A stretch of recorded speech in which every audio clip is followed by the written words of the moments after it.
আসসালামু আলাইকুম। আজকে কথা বলবো কবুতর থেকে কেন আপনারা লাভ করতে পারেন না এবং মাঝে, মাঝে আমার কবুতরের আপডেট গুলো দেখাবো। তো কবুতরের ২ টা স্টেপ আছে। একটা হলো শখের খামার আর একটা হলো বাণিজ্যিক খামার। আমরা যারা ১ম এ কবুতর কিনি তারা হলো শখের খামার অনুসারেই কবুতর কিনি।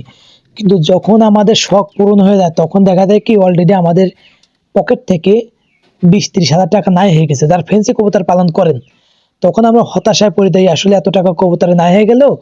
আমি এখন কি করতে পারি? তো শখের খামার বলতে আমি বোঝাচ্ছি যে যেমন আমার চোখে যেটা ভালো লাগে যে কোনো কবুতরই ভালো লাগতে পারে, সেটা ৩,০০০, ৪,০০০, ৫,০০০, ৬,০০০ টাকা জোড়াও হতে পারে। আসলে সেটা বাজারে কতটুকু চাহিদা আছে, দেখুন একটা আমার আপনার টেডি কবুতর, এটা আলহামদুলিল্লাহ ডিম দিয়েছে।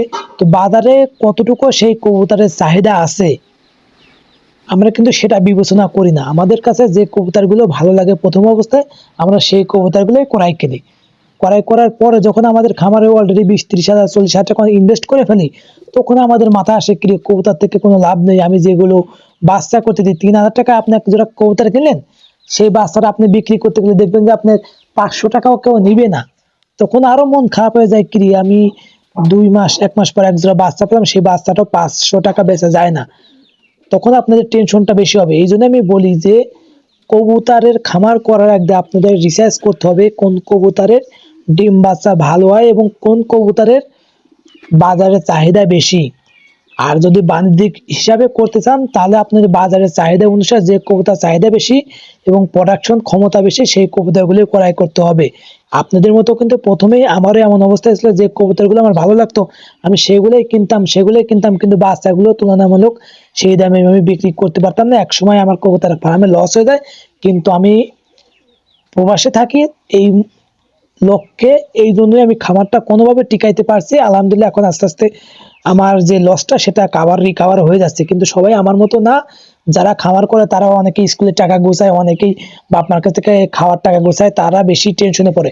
এই জন্যই আপনারা টেনশন করবেন না, এমন একটা ভিডিও সলিউশন আজকে বাই করব।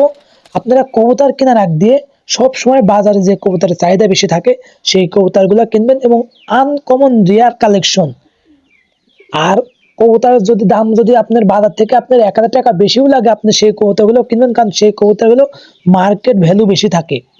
একটা জিনিস কি, আপনার বেচার জায়গা যদি অ্যাভেলেবেল থাকে তাহলে কিন্তু আপনার যে কোনো জিনিস নিয়ে আপনার টেনশন করতে না, উৎপাদন যতই বেশি হোক না কেন, যদি বেচার জায়গা যদি ভালো থাকে আর আপনার যদি উৎপাদন আপনার লো হলো, বেচার জায়গাও লো হলো, তাহলে তো আপনার ওই সেক্টর থেকে লাভ করতে পারবেন না। আপনার একটা খামার করতে হলে আপনার শখের খামার করলে পরে আপনি এনাফ, আপনি যে কবুতর ভালো লাগলে আপনি করতে পারেন। কিন্তু যখন বাণিজ্যিক অনুসারে করবেন তখন আপনার টেনশন করতে হবে, এই কবুতর আমার মাসে এত টাকা খরচ হয়, এই কবুতর থেকে আমার এত টাকা প্রতি মাসে প্রফিট আসতে হবে। ১০ জোড়া কবুতর থেকে আনুমানিক প্রতি মাসে আর ৫,০০০ টাকা আসতেই হবে।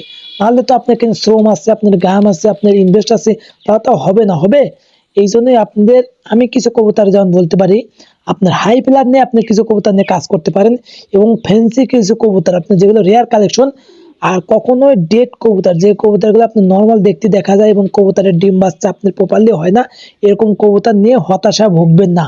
কবুতর কিনবেন আনকমন কালার, আনকমন কালেকশন, যে কালেকশন সচরাচর কারো কাছে দেখা যায় না। হয়তো সবার থেকে আপনি ২,০০০ টাকা জোড়াও বেশি নিতে পারে, কিন্তু আপনি এক জোড়া কবুতর পালন করবেন, আপনি ৬ মাস কষ্ট করবেন, ওখান থেকে যেন আপনার ৪-৫ জোড়া বাচ্চা হয়ে যাবে এবং কবুতর খামার আস্তে আস্তে হবে, তখন দেখবেন যে আপনার ২-৩ জোড়া বাচ্চা বেচতে পারে আপনার মোটামুটি হাতে একটা ইয়ে আসবে, কারণ সেটা রেয়ার কালেকশন, অ্যাভেলেবেল সবার কাছে থাকে না। আর রেয়ার কালেকশন কবুতরের জগতে সবচেয়ে বেশি চলে। যেগুলো আনকমন জিনিস কবুতরের খামারে যারা আনে সেগুলো সবার প্রতি চাহিদা বেশি থাকে। আর হাই প্লার নিয়ে কাজ করলে, কারণ অনেকে পাল্লা দেয়, অনেকে যারা ব্লাড লাইন ভালো, বেলজিয়াম, অনেকে আপনি নেদারল্যান্ড ব্লাড লাইনে কাজ করে, অনেকেই পাকিস্তান ব্লাড লাইনে কাজ করে। এরকম হাই প্লার ব্লাড লাইনে কাজ করলে পরে এই কবুতর বাংলাদেশে সবসময় চাহিদা থাকে। এই কবুতর নিয়ে যদি আপনি কাজ করেন, ভালো জাত পান, ইনশাআল্লাহ আপনি লাভ হবেনই।